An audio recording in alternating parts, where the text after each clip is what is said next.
At 1000x magnification, some of this chicken looks more like a chemistry project than a bird. This experiment was actually a request from Madison from Lincoln, California. Props, Madison, who wanted to know if the meat matches the marketing. Today, we're putting Chick-fil-A, Popeyes, and KFC under the lens. I'm looking for real muscle fibers, nature's architecture, versus processed mystery. One of these brands is definitely hiding something under that breading. I have a whiteboard over there, and I'm gonna keep score. So let's go prep the slides. Hey folks, before we hit the lens, we have to be surgical.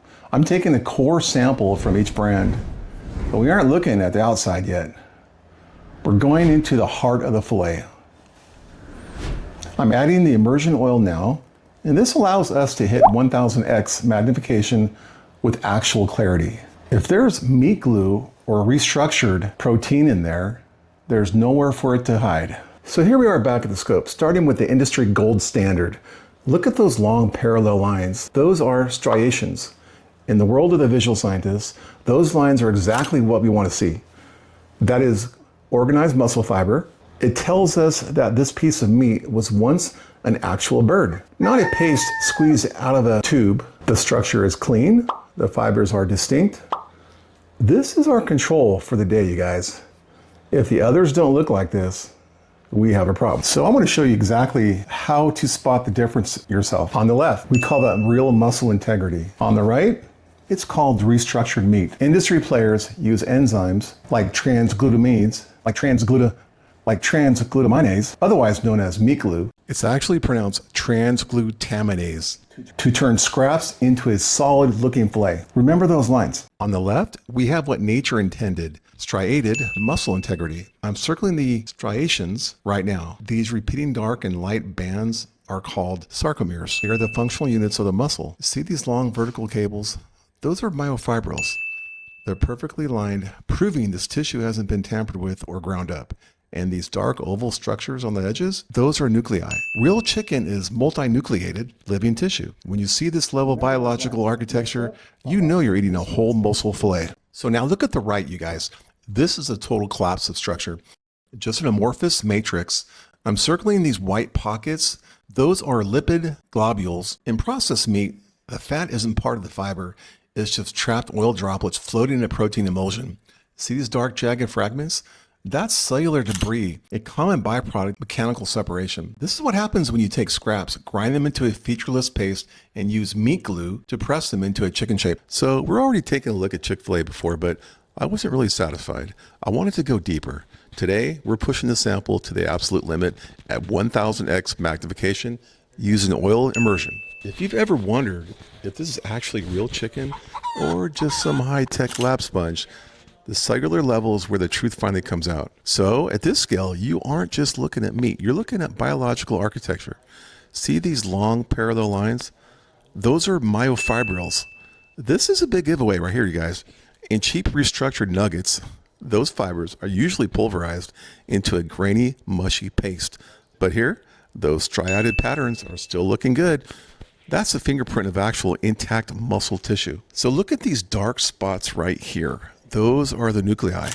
The fact that they're still sitting on the edges of the fibers tells us this bird has not been blasted through a mechanical separator or chemically recovered until it collapsed. You can also see the connective tissue weaving through the bundles. That's why when you bite into it, there's a specific pull to the meat. You're literally tearing across a biological grain. I'm looking for fillers, things like soy protein, islands of weird cellulose crystals, and I'm just not seeing them. The fat distribution looks natural, and the protein density is exactly what you'd expect from a bird. For fast food, this is surprisingly clean sample, you guys. So look, the microscope doesn't care about the hype. It just shows the facts. This is real deal whole muscle chicken. It's salty as hell. Sure, logically, it's legit. Okay guys, now I'm preparing the Popeyes slide. A little immersion oil here. And let's go take a look. We just pushed Chick-fil-A to the limit, you guys. And you know what? It held up pretty good. But now it's time for the heavyweight. We're putting Popeyes under the lens at 1000x magnification, using oil immersion, of course. And I'll be honest with you guys, I expected a mess of breading and oil, but what we're seeing here is actually surprising. Immediately, the skeletal muscle density here is striking. Look at these fiber bundles. At 1000x, the sarcomeres, The repeating units of the muscle are even more defined than what we saw in the last test. The parallel alignment of these myofibrils is incredibly tight.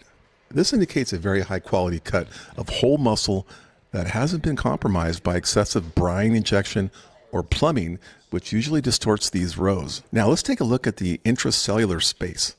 Popeyes is known for that heavy crunch, but deep in the tissue, the lipid, which is a fat, distribution is actually very well integrated. See these translucent globules? Or those are natural fats tucked between the muscle fascicles. This is equal to, if not superior, to the Chick-fil-A sample in terms of structural integrity. We're also seeing a robust network of collagenous connective tissue.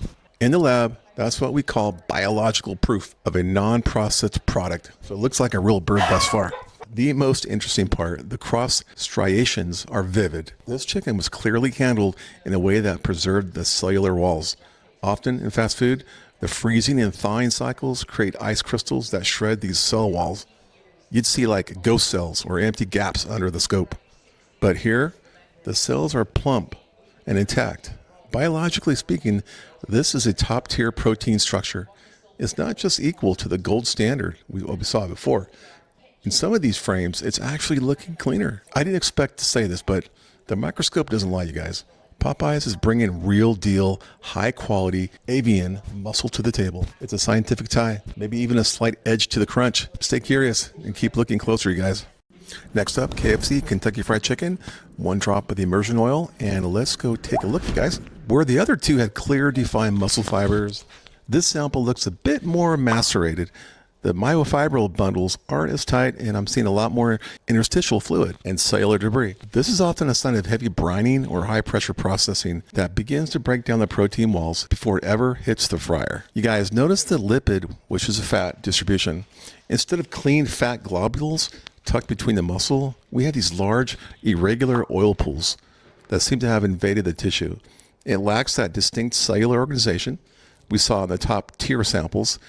It's still a real chicken, real bird, but the structural integrity is definitely compromised. Bottom line, you guys, it's a biological mess compared to the competition. The microscope shows a lot of processing trauma here.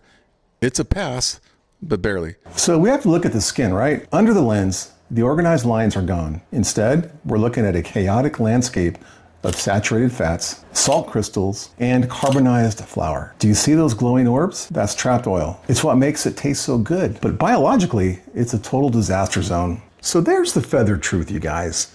The microscope doesn't have a favorite brand.